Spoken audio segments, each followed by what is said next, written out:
ladies and gentlemen.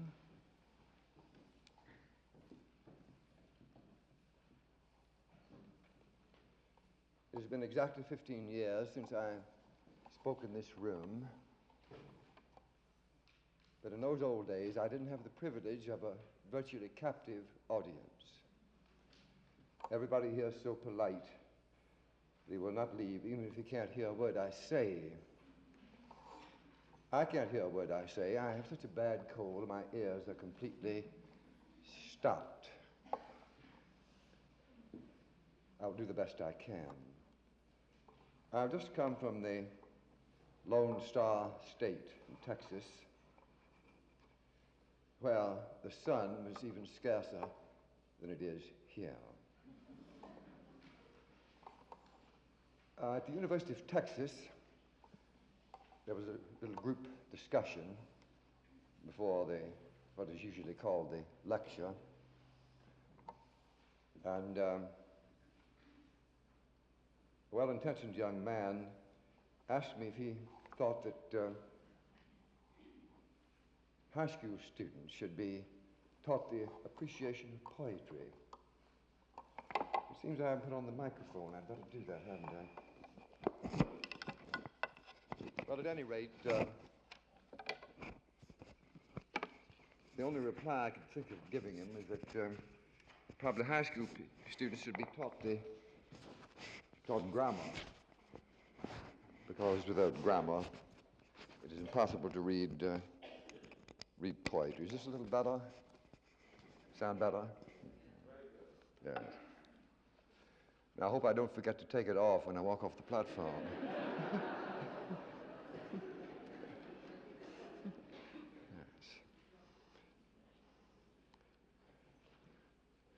I'm all opposed to appreciation. I think that poetry ought to be hard. And I think that what you're going to hear this evening will convince you that I have a special interest in believing that poetry ought to be a little depressing and rather discouraging about the human situation. I'm going to begin by reading two very old poems, older than most of the people in this room. The first poem is actually a group of three short poems called Emblems. I don't know quite why I'm leading off with them, except that they were written a long time ago. I should think about 30 years ago.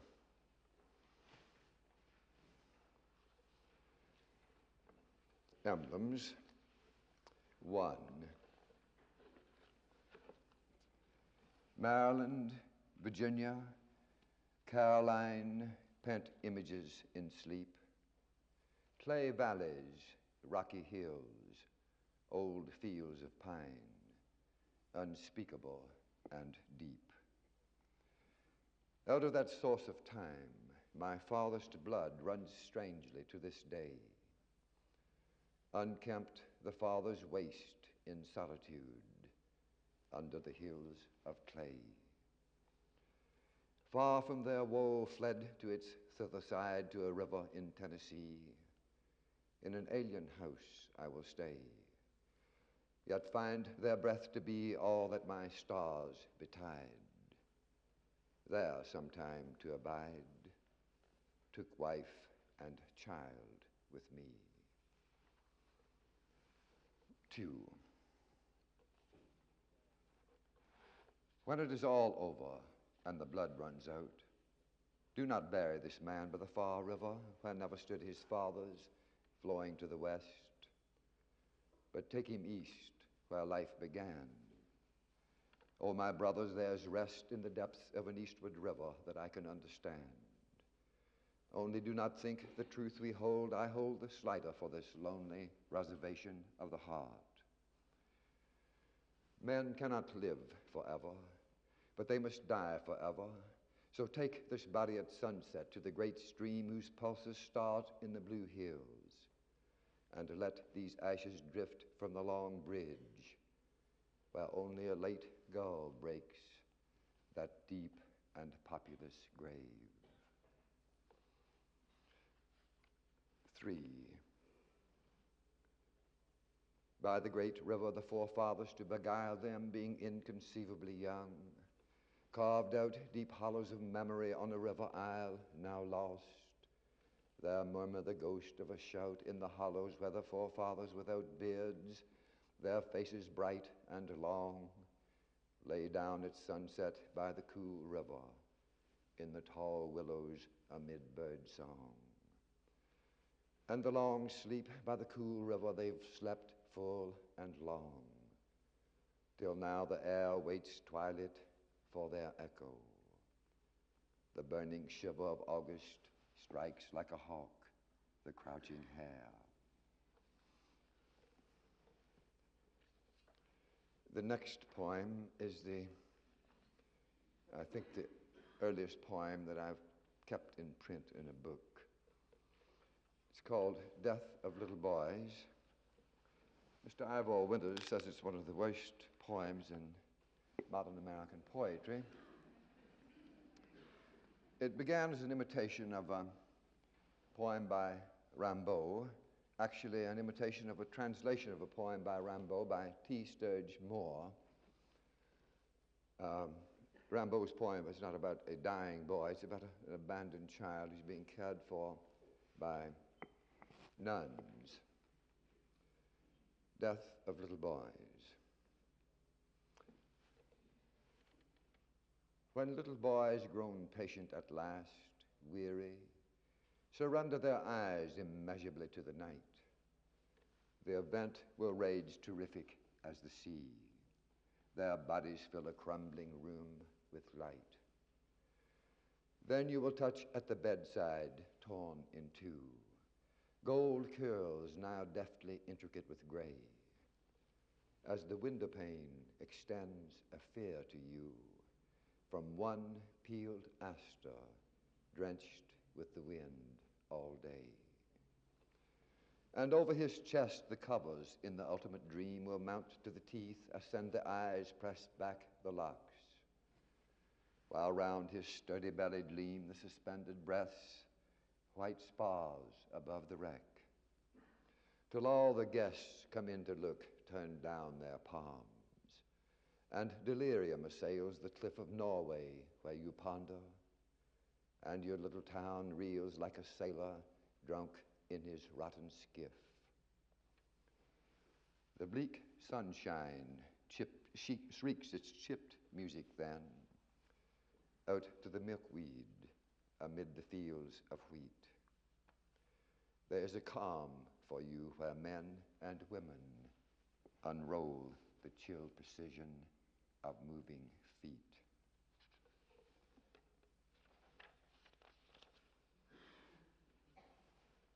This poem is called Shadow and Shade. In the early 1930s on the French Riviera, I was walking along a road one day and I imagined I could detect the difference between shadow and shade. So I thought I'd try to write a poem to set forth the difference, but something else came out altogether. It's obvious that shade, the word shade at the end of a line of verse is a strong, a masculine ending, and shadow is a feminine ending. And so this is a meeting of shadow and shade. The shadow streamed into the wall. The wall breaks shadow in the blast. We lingered wordless while a tall shade enclouded the shadow's cast. The torrent of the reaching shade broke shadow into all its parts. What then had been of shadow made found exigence in fits and starts, where nothing properly had name save that still element, the air, burnt sea of universal frame, in which impounded now we were. I took her hand, I shut her eyes, and all her shadow cleft with shade. Shadow was crushed beyond disguise, but being fear was unafraid. I asked fair shadow at my side, what more shall fiery shade require? We lay long in the immense tide of shade and shadowy desire, and saw the dusk assail the wall, the black surge mounting, crash the stone. Companion of this lust, we fall, I said, lest we should die alone.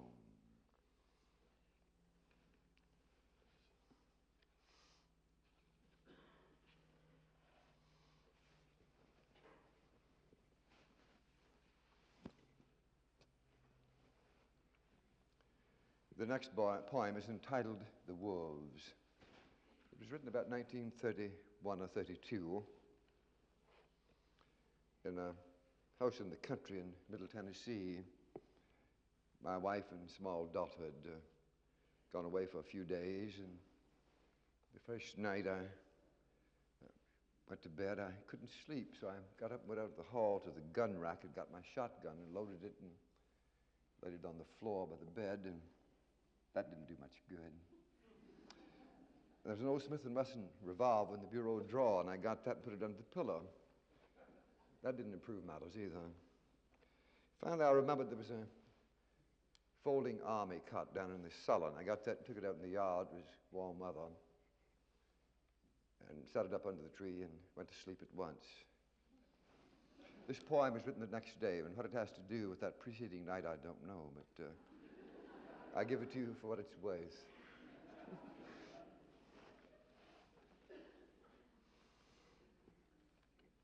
The wolves. There are wolves in the next room, waiting with heads bent low, thrust out, breathing at nothing in the dark. Between them and me, a white door patched with light from the hall. Where it seems never so still as the house, a man has walked from the front door to the stair.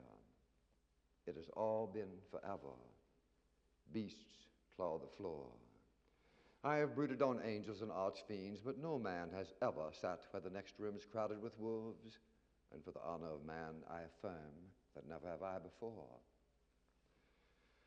Now, while I have looked for the evening star at a cold window and whistled when Arcturus spilt his light, I have heard the wolves scuffle and said, so this is man. So, what better conclusion is there? The day will not follow night, and the heart of man has a little dignity, but less patience than a wolf's, and a duller sense that cannot smell its own mortality. This and other meditations will be suited to other times after dog silence house his epitaph. Now remember courage. Go to the door, open it and see whether coiled on the bed or cringing by the wall. A savage beast, maybe with golden hair, with deep eyes like a bearded spider on a sunlit floor, will snarl, and man can never be alone.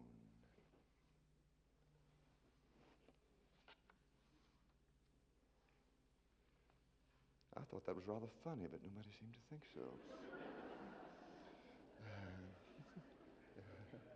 Never can tell, can you? Now, this next poem has a rather portentous title, and I should think it would not be used by any poet who thought he knew the meaning of life. Its subtitle's a monologue. It would have to be, wouldn't it? As a matter of fact, I thought I'd try to write a short poem in which I could use 3 different styles. About the first 6 or 7 lines in one manner, the middle section in another, and the third, different kind of style with a different rhythm. Poetry's partly a game, isn't it? We set out to play a game and find ourselves saying things that we hadn't expected or thought possible. Think about it at will. There's that which is the commentary. There's that other, which may be called the immaculate conception of its essence in itself. It is necessary to distinguish the weights of the 2 methods, lest the first smother the second be speechless without the first. I was saying this more briefly the other day, but one must be explicit as well as brief. When I was a small boy, I lived at home for 9 years in that part of old Kentucky where the mountains fringe the bluegrass The old men shot at one another for luck. It made me think I was like none of them. At 12, I was determined to shoot only for honor. At 20, not to shoot at all. I know at 33 that one must shoot as often as one gets the rare chance. In killing, there's more than commentary. One's sense of the proper decoration alters, but there's a kind of lust feeds on itself, unspoken to, unspeaking. Subterranean as a black river full of eyeless fish, heavy with spawn, with a passion for time, longer than the arteries of a cave.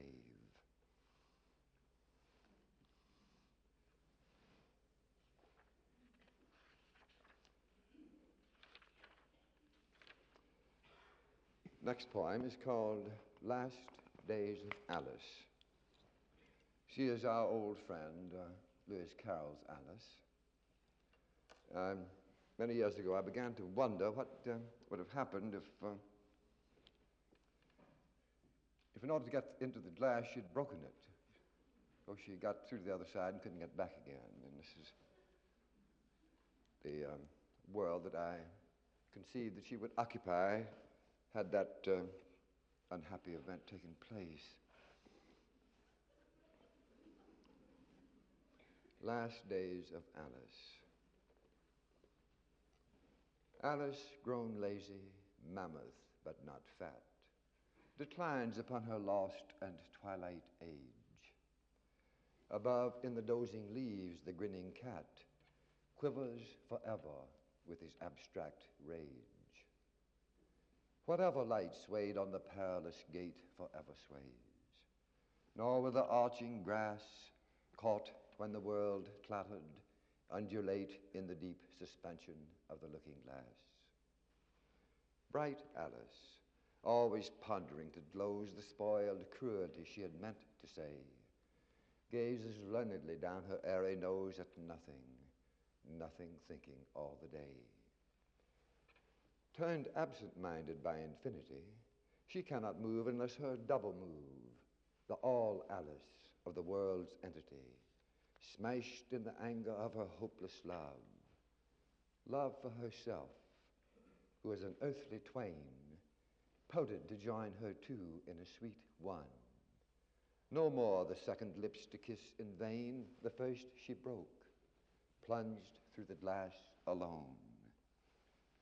Alone to the weight of impassivity, incest of spirit, theorem of desire, without will as chalky cliffs for the sea, empty as the bodiless flesh of fire. All space, that heaven is a dayless night, a nightless day driven by perfect lust for vacancy, in which her bored eyesight stares at the drowsy cubes of human dust. We too, back to the world, shall never pass. Through the shattered door, a dumb, shade-harried crowd, being all infinite function, depth, and mass without figure, a mathematical shroud hurled at the air, blessed without sin. O God of our flesh, return us to your wrath. Let us be evil could we enter in your grace and falter on the stony path.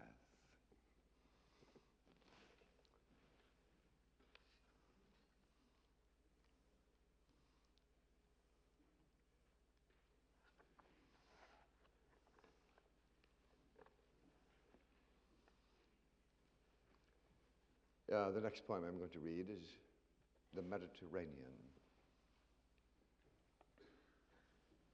It was written in the early 1930s on the French Riviera.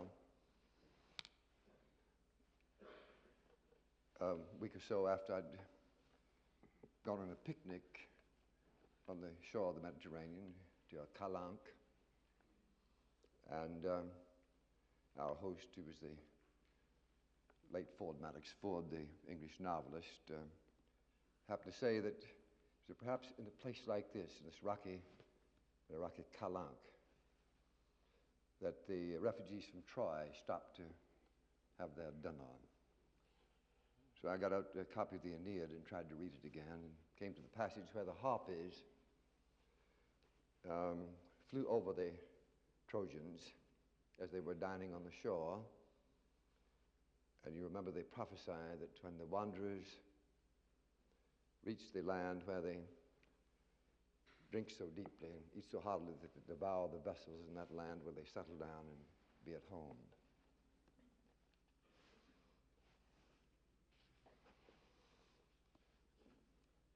Where we went in the boat was a long bay, a slingshot wide, walled in by towering stone, peaked margin of antiquity's delay, and we went there out of time's monotone.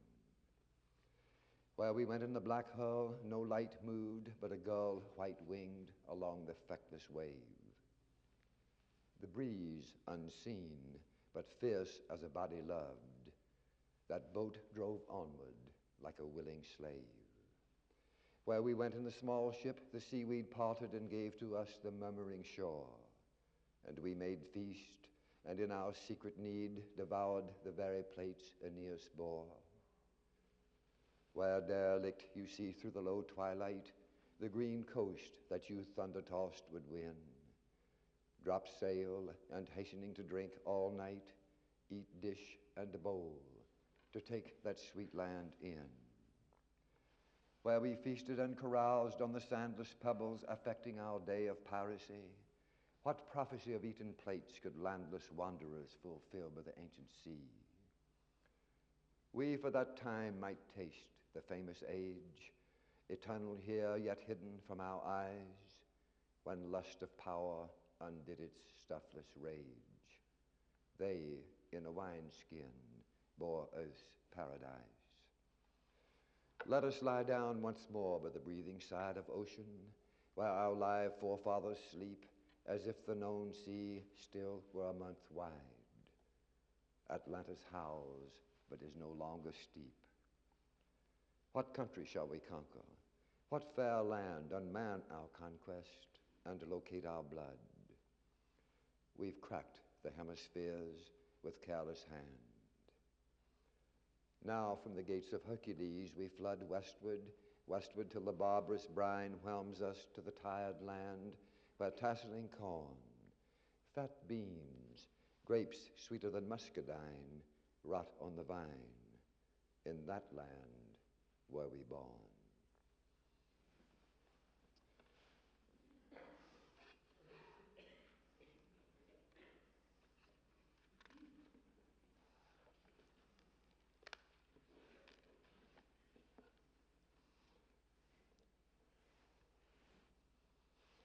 Now, the next poem is what is sometimes called in the literary profession an old war horse. It has been around an awfully long time. It seems as if somebody else must have written it.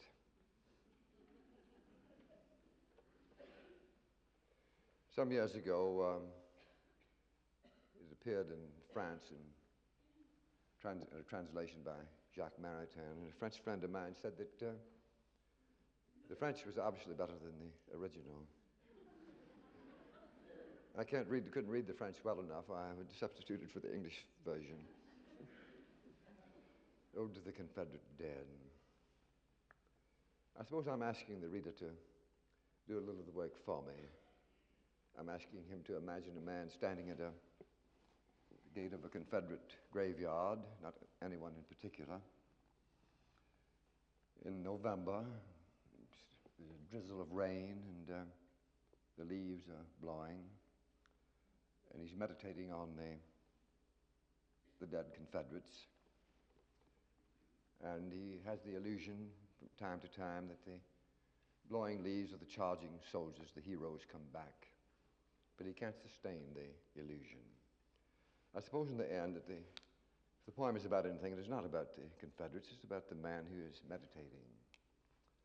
I think I ought to say that, as I have said, I think somewhere in print, that the dilemma of the man at the gate of the graveyard is rather exclusive. Perhaps not quite the dilemma of the author, who somehow doesn't feel as desperate about it as this man at the gate did.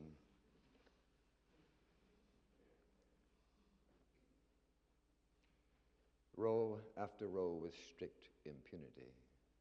The headstones yield their names to the element. The wind whirs without recollection. In the riven troughs, the splayed leaves pile up. Of nature, the casual sacrament to the seasonal eternity of death. Then, driven by the fierce scrutiny of heaven to their election in the vast breath, they sough the rumor of mortality.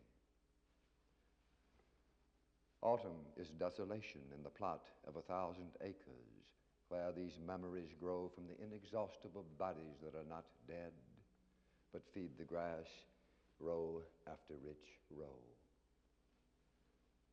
Think of the autumns that have come and gone.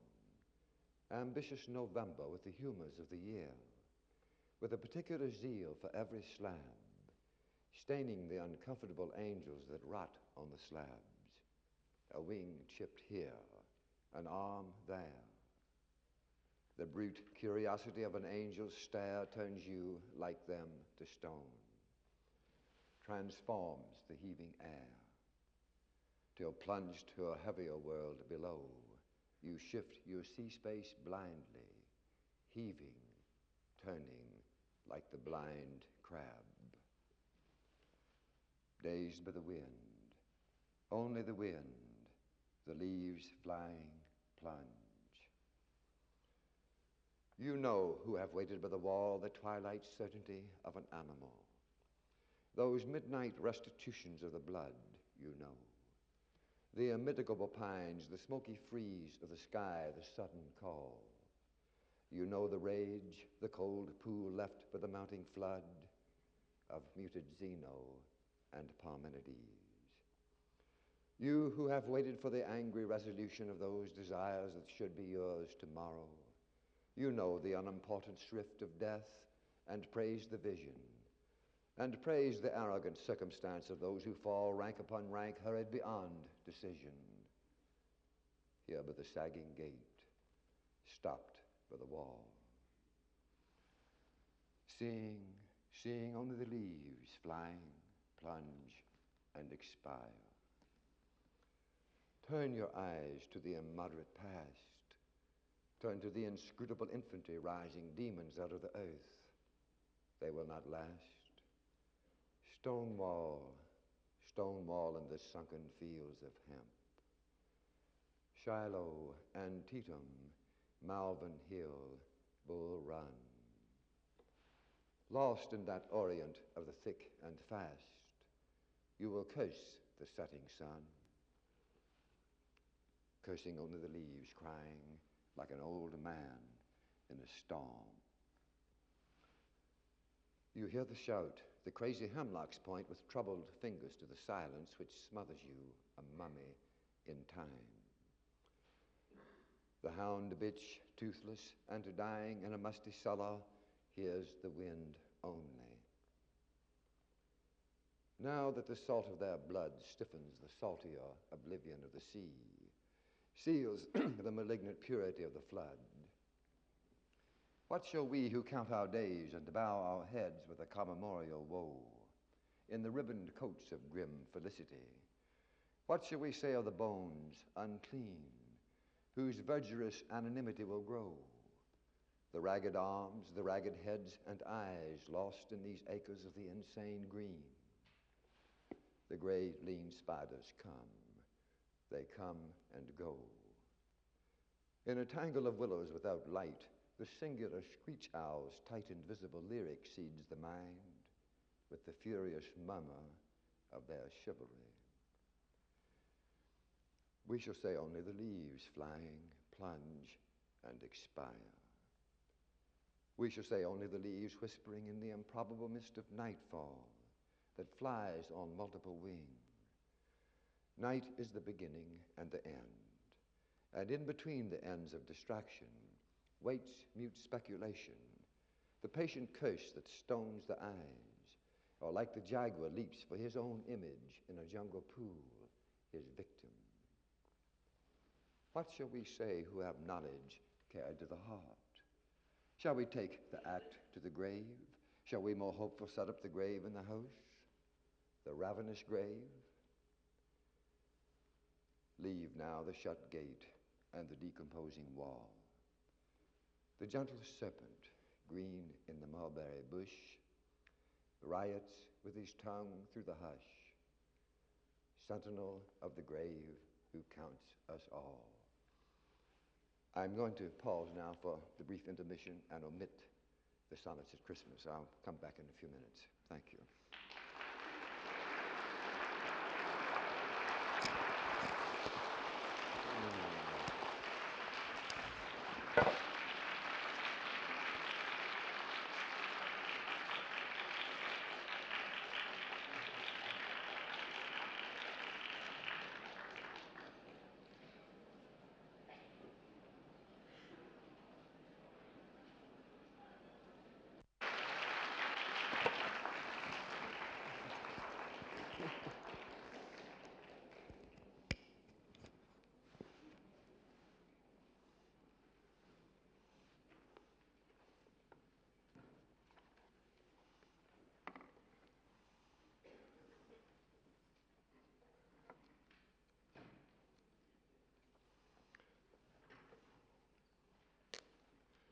I don't think people can bear to hear Bermont's verse at one sitting.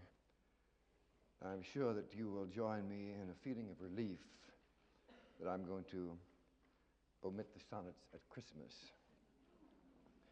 I'm going to proceed to the Winter Masque, an even more depressing poem than the sonnets at Christmas. It was written during the war, shortly after the death of W.B. Yeats.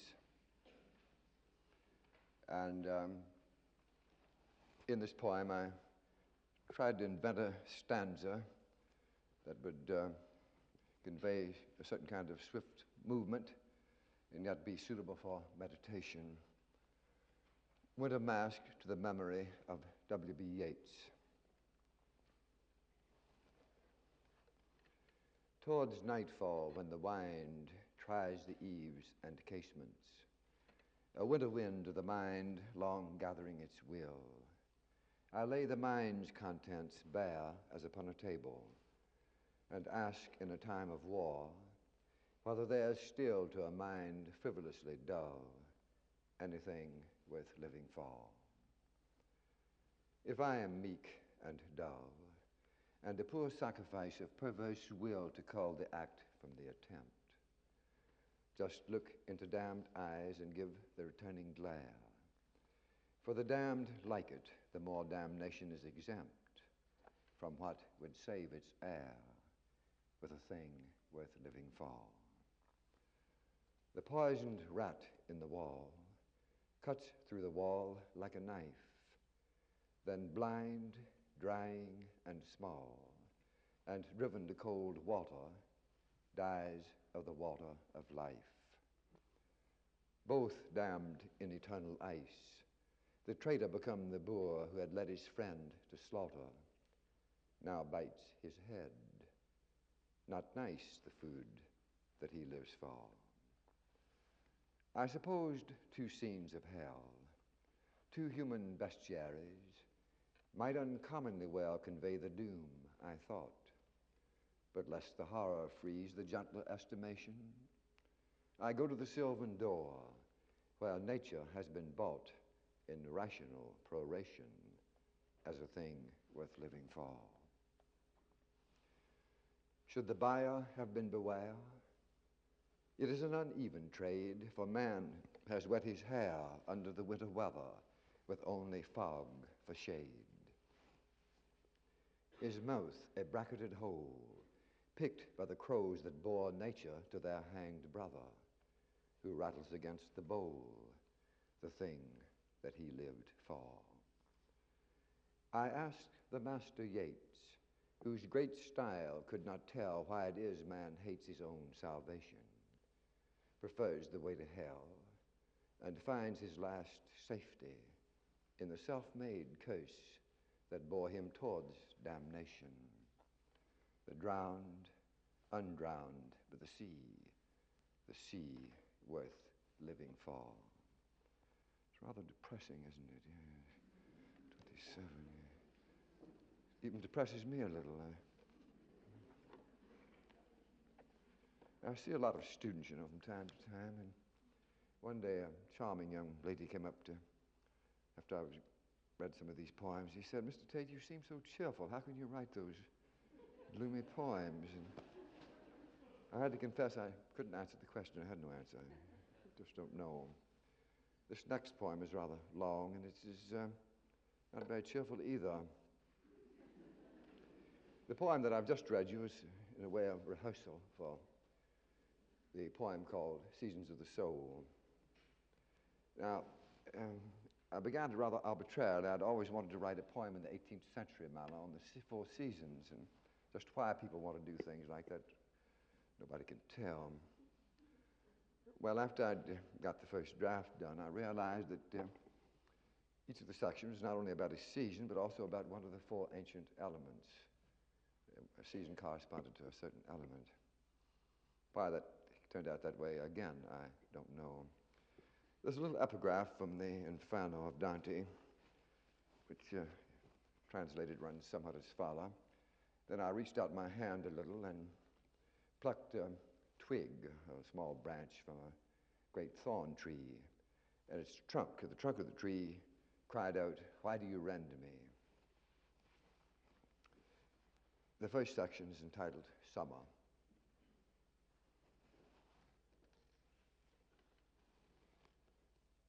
Summer, this is our flesh, the body you let mature.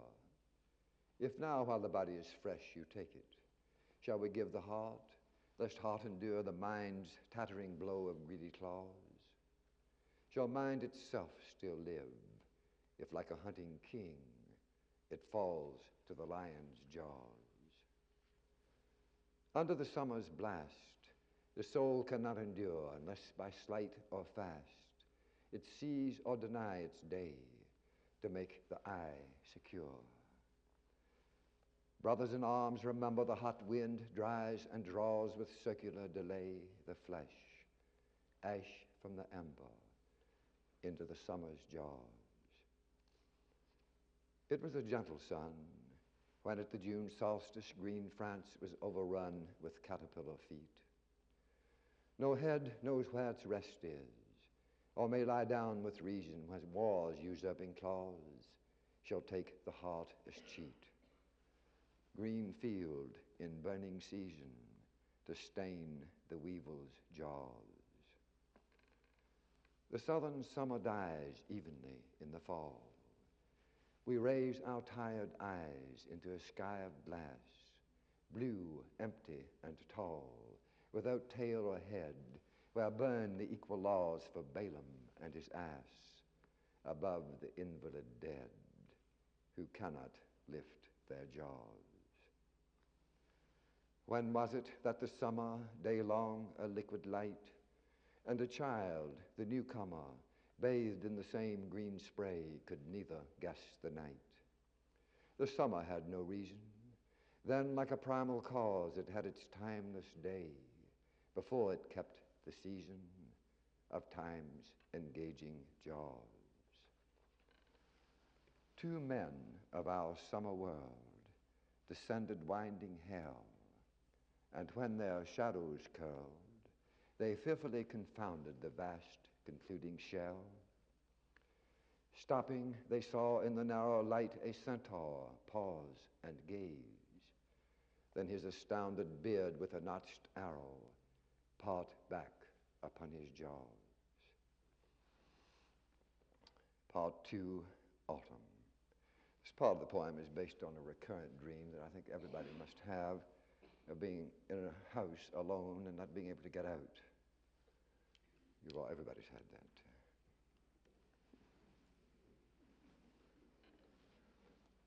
Autumn. It had an autumn smell, and that was how I knew that I was down a well. I was no longer young. My lips were numb and blue. The air was like fine sand in a butcher's stall, or pumice to the tongue. And when I raised my hand, I stood in the empty hall.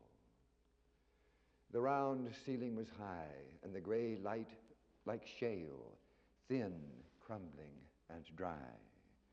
No rug on the bare floor, nor any carved detail to which the eye could glide. I counted along the wall, door after closed door, through which a shade might slide to the cold and empty hall. I will leave this house, I said. There is the autumn weather. Here, nor living nor dead. The lights burn in the town where men fear to gather. Then on the bare floor, but tiptoe lest I fall, I walked years down towards the front door at the end of the empty hall.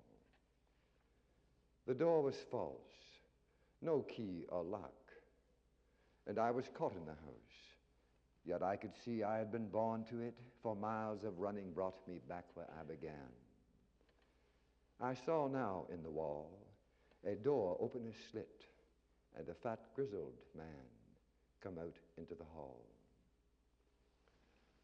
As in a moonlit street, men meeting are too shy to check their hurried feet, but raise their eyes and squint as through a needle's eye into the faceless gloom.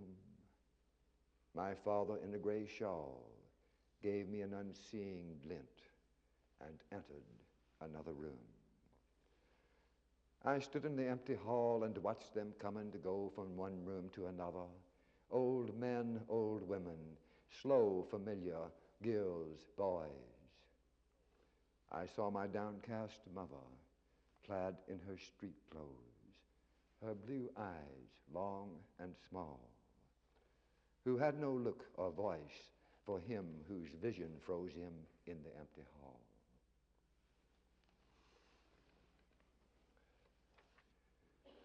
Part 3, Winter.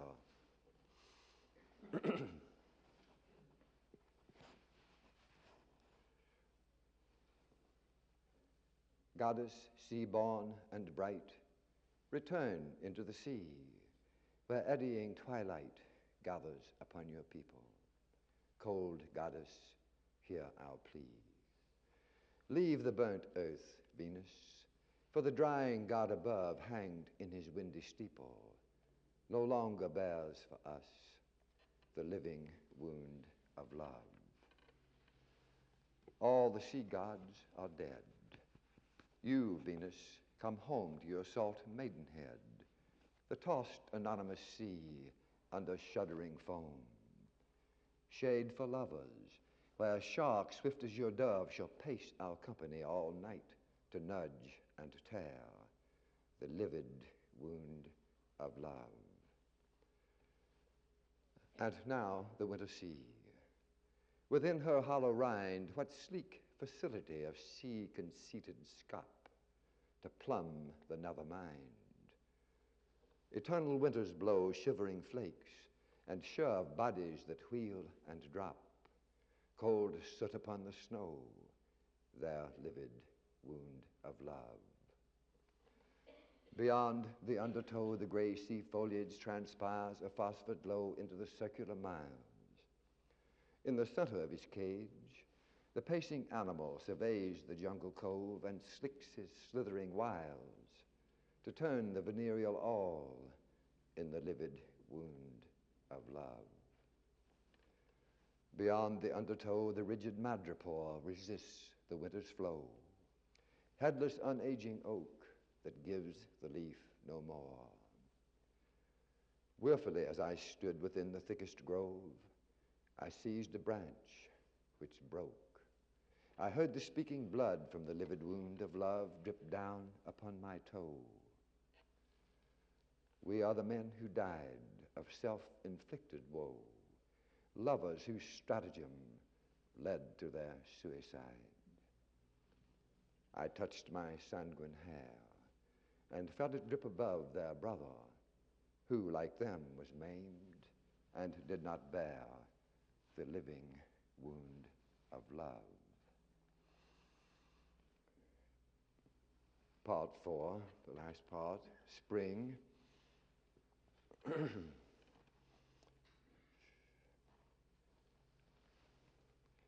Irritable spring, infuse into the burning breast your combustible juice.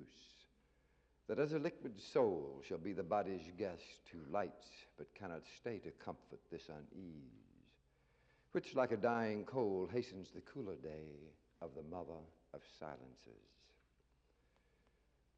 Back in my native prime, I saw the orient corn, all space but no time, reaching for the sun of the land where I was born. It was a pleasant land, where even death could please us with an ancient pun, all dying for the hand of the mother of silences. In time of bloody war, who will know the time?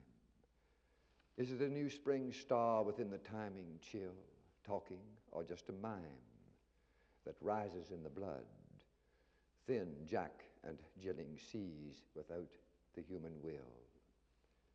Its light is at the flood, mother of silences. It burns us each alone, whose burning arrogance burns up the rolling stone, this earth, platonic cave of vertiginous chance. Come, tired Sisyphus, cover the cave's egress, where light reveals the slave, who rests when sleeps with us, the mother of silences. Come, old woman, save your sons who have gone down into the burning cave. Come, mother, and lean at the window with your son, and gaze through its light frame these 15 centuries upon the shirking scene where men, blind, go lame. Then, mother of silences, speak that we may hear. Listen while we confess that we conceal our fear. Regard us while the eye discerns by sight or guess, whether, as sheep foregather upon their crooked knees, we have begun to die. Whether your kindness, mother, is mother of silences. Now, the last poem that I'm going to read has not appeared in any of my books. It's a part of a long poem which I've been trying for some years to write. It's complete in itself, however. The narrative is based upon an incident that I witnessed outside the little town of Mount Sterling, Kentucky in the year 1911.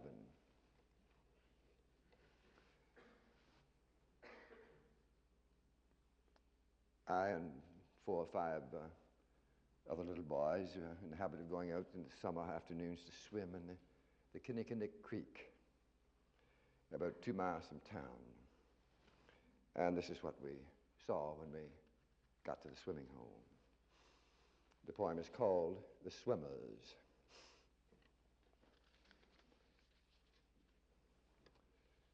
It is written in Tetzerema. Just why I began it that way, I don't know, or finished it that way. Somebody asked me that once, and the only answer I could think of was just to make it hard. Just to make it hard. I don't know.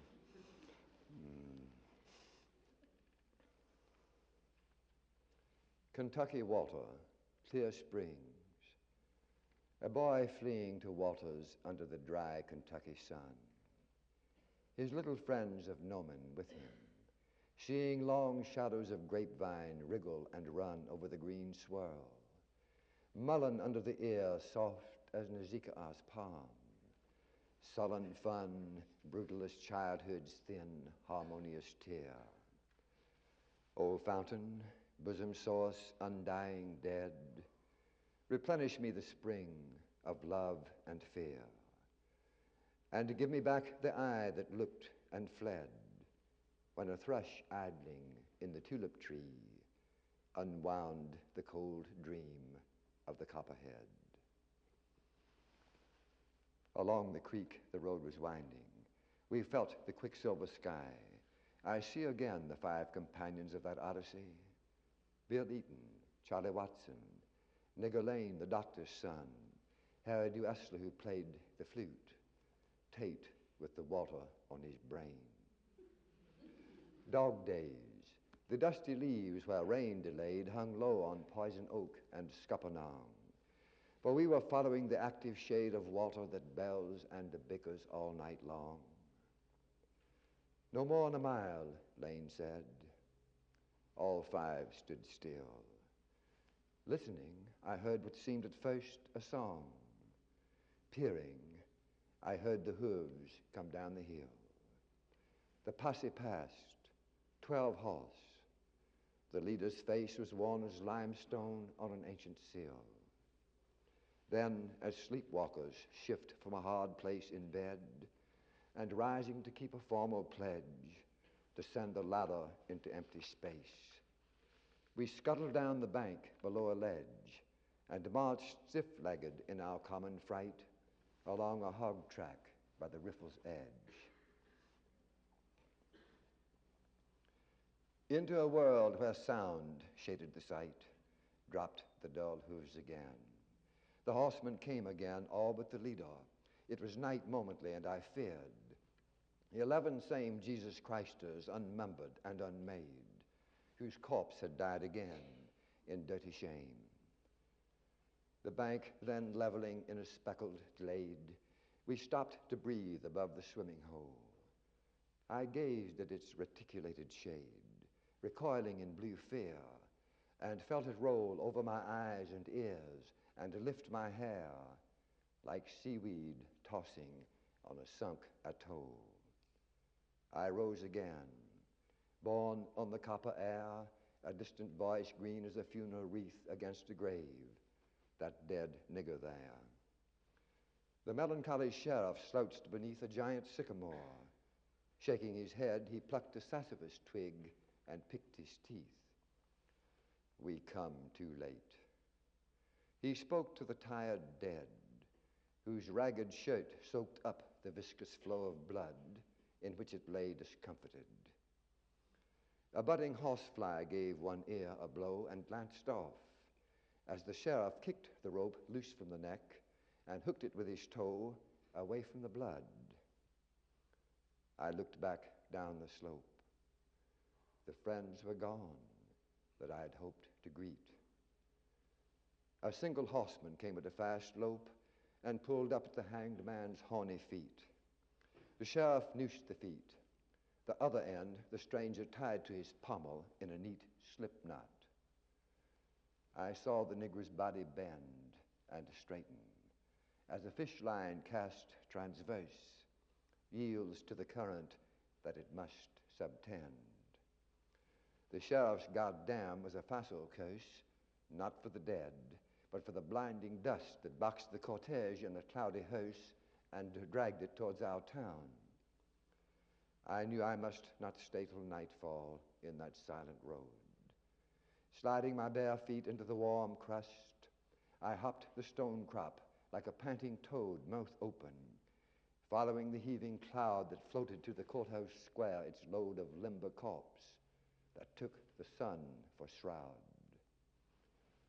There were 3 figures in the dying sun, whose light were company where 3 was crowd.